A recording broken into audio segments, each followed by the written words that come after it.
Garden. Thank you for all your great questions and comments and views on our YouTube page and on our online exhibit. We love engaging with you. We love showing you what's happening here. It's been a lot of fun. Things are going great so far. So today I'm just going to walk you through and show you a couple things that have changed since we last talked. First up, these gigantic potato plants right behind me. So here we are at the early introduced section of the exhibit, and we are at the potato bed. And you can see we have had a ton of growth. And what you should really be seeing is in the center here, we have added about 50 gallons of fresh dirt on top. And this is the process we mentioned earlier called hilling. And as potato plants grow, we keep adding dirt on top because potatoes want to grow deep and they want to grow dark. And that's going to get you your healthiest plants and your tastiest potatoes. Because our plants are growing so well, let's look back on some maintenance we did a few days ago to deal with all the flowers that we're getting. We are going to take off the flowers that have appeared, and you can see most of our plants have flower buds, which is a great sign. It means they're healthy plants and they're maturing. But we're going to take them off so that the energy is not into the plant flowering. It's so that it goes down into the potatoes. Flowers indicate that small tubers have probably formed under this mound of dirt. So we're going to take off the flowers. The plant's going to forget about that process and really focus on the potatoes. So they're going to taste better, grow larger, and of course we have to keep hilling to keep them dark and growing as long as we can. So we're just going to go through on each plant, take it down to a node right above a set of leaves, and cut off the flowers. It'll take a little bit of time, but we're just gonna go one by one. Anytime we see flowers, flower buds, we're just gonna snip them right off. So that's what we'll be doing for a little bit in here, and check back soon to see what else happens here at the potato bed. So in addition to hilling, the other ongoing maintenance that we're gonna do throughout the summer is checking for pests.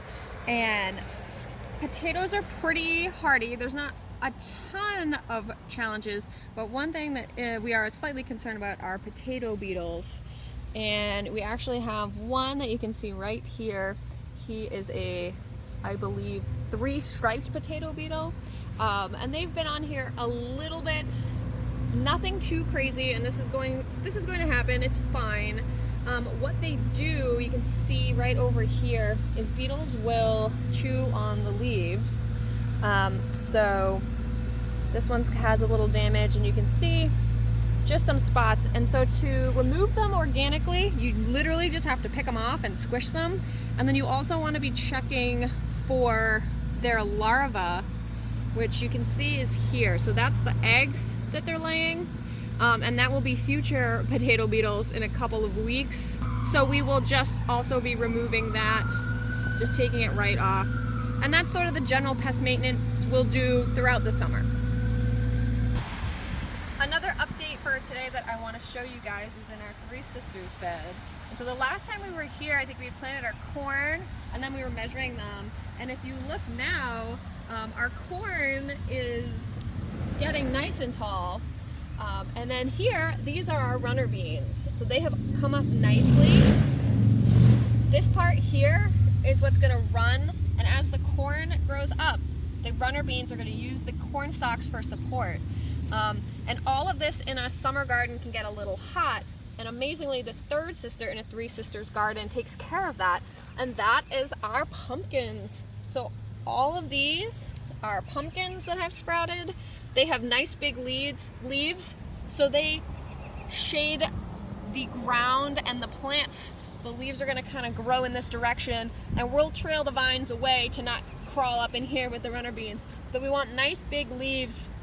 And then of course we're hoping to get some small sugar pumpkins.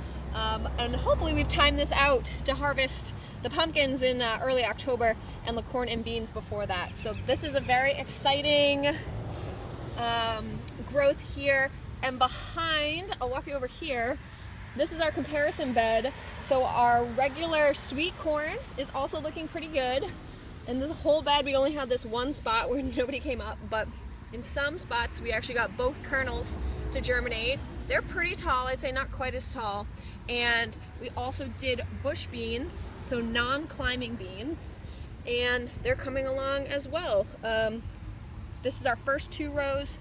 We actually, about 10 days later, planted along the outside 2 more rows, and we're gonna do 1 more plant right down the middle, just so that we can have beans so they don't all produce green beans at the same time, but we can spread it out and enjoy them all summer long. So that's how things are growing here. It is June 11th, beautiful weather. Our wildflowers are still growing.